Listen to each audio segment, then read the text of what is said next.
The hangar that you're in right now is a World War II hangar. It was built in 1942. There were 3 hangars like this on what was then the Army airfield here at San Marcos. This is the last remaining World War II hangar here. And we're one of the few World War II hangars in the United States that's still actively maintained and actively used.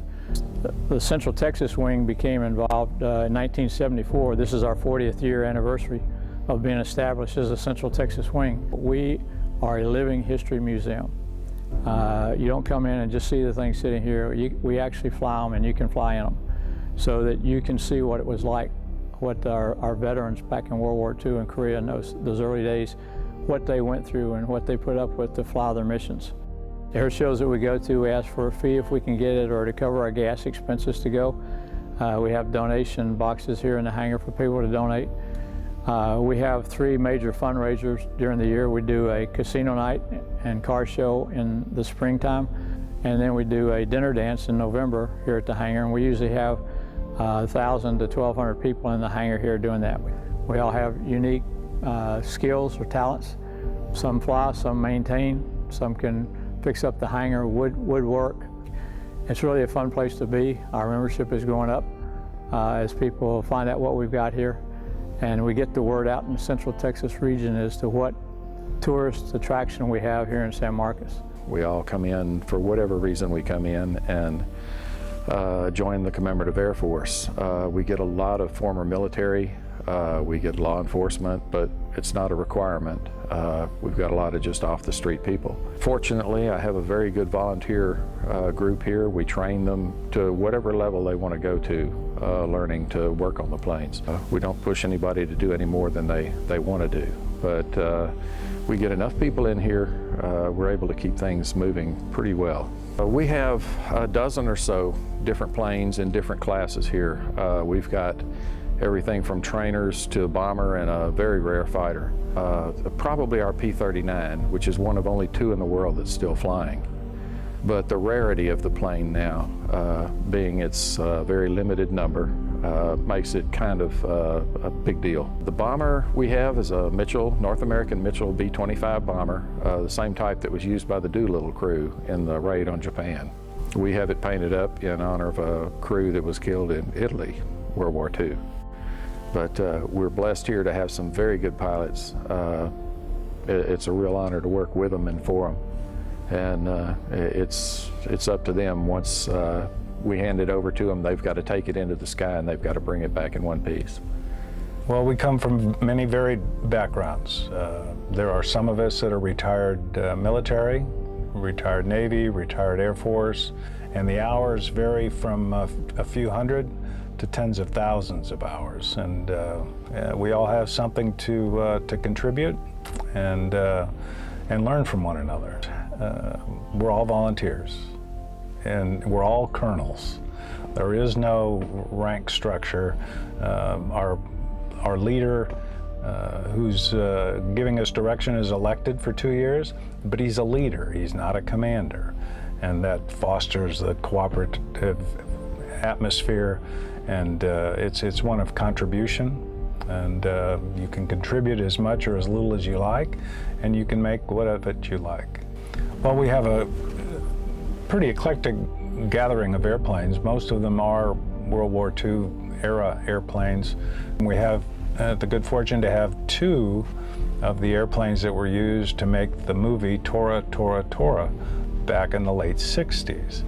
We have a Zero and a B-5N2 Kate.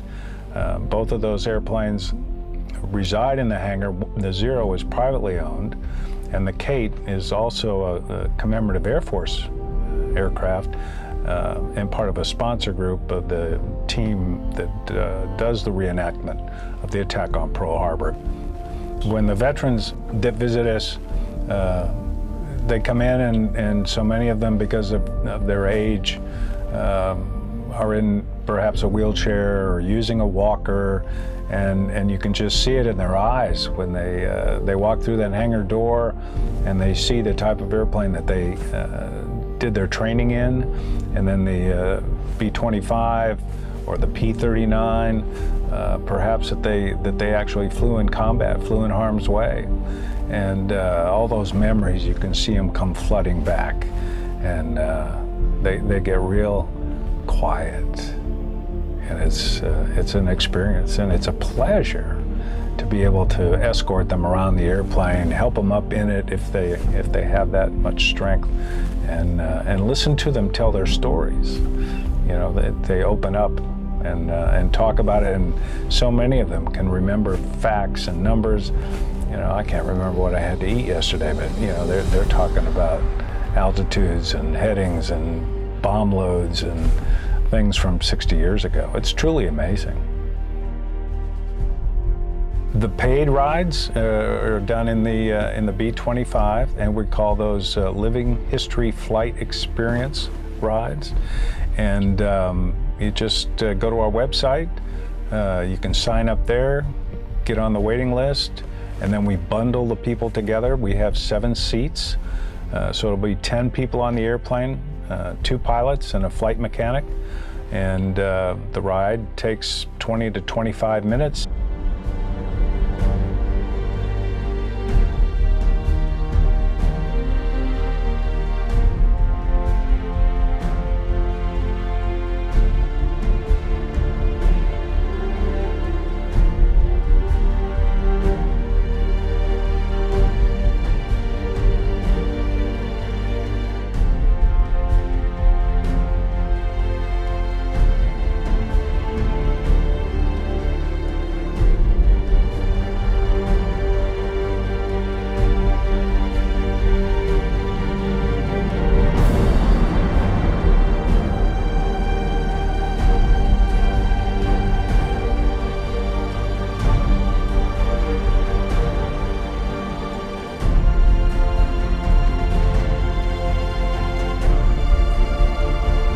Once airborne safely, we let you move around the airplane. So regardless of where you were initially seated, you will have an opportunity to go up to the nose or back to the tail.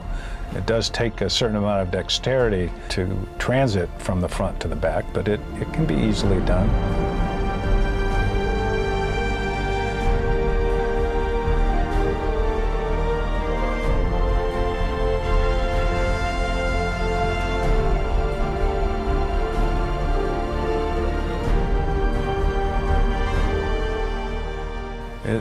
It's a great time. People really come back with an amazing appreciation for what those men and women did for us.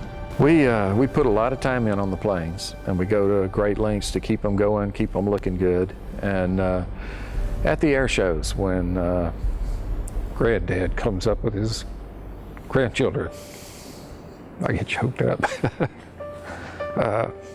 That's what does it for me. Makes it worth it. You want to step back in time, come through our doors. And when you walk through that door out there, from the outside you may not realize, but when you step in and you see these airplanes and what we have here in the museum and the library, you realize you were back in the 40s, 50s, because that's what we have here.